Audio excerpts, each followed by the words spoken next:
Sumqayıt şəhərində 8 noyabr Zəfər günü münasibətilə bir sıra silsilə tədbirlər keçirilib. Gün ərzində şəhərin müxtəlif ərazilərində şəhidlərin xatirəsinə həsr olmuş anım mərasimləri, yürüşlər, sərgilər, vətənpərvərlik mövzusunda görüşlər təşkil olunub. Axşam saatlarında isə Zəfər gününə həsr olunan möhtəşəm bayram konserti ilə tədbirlər davam etdirilib. Konsert proqramında Sumqayıt şəhər İcra Hakimiyyətinin başçısı Zakir Fərəcov, hüquq mühafizə orqanlarının rəhbərləri, şəhid ailələri, müharibə iştirakçıları, qazilər, həmçinin minlərlə şəhər sakini iştirak edib. Xalqımızın 44 günlük vətən müharibəsində qazandığı möhtəşəm qələbə Azərbaycan tarixinin ən parlaq səhifələrindən biridir. Ali Baş Komandan Prezident İlham Əliyevin rəhbərliyi, Azərbaycan ordusunun şücaəti və xalqın birliyi sayəsində torpaqlarımız işğaldan azad olunub.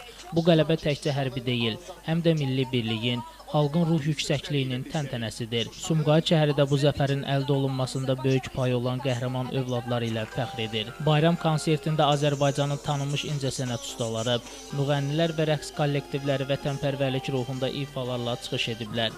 Səhnədə təqdim olunan musiqi nömrələri, videoçarxlar və işıq effektləri tədbirə xüsusi ab-hava qatıb. Sonda Sumqayıt səmasının üzərində möhtəşəm atəşfəşanlıq təşkil olunub. Beləliklə Sumqayıtda Zəfər günü münasibətilə keçirilən tədbirlər bir daha xalqımızın birliyini, qəhrəman övladlarımızın xatirəsinə olan ehtiramını və Azərbaycan ordusunun qazandığı qələbənin əbədiliyini nümayiş etdirib. Şəmistan Fikrətli, Elbrus İsmailov, bugün informasiya proqramı üçün.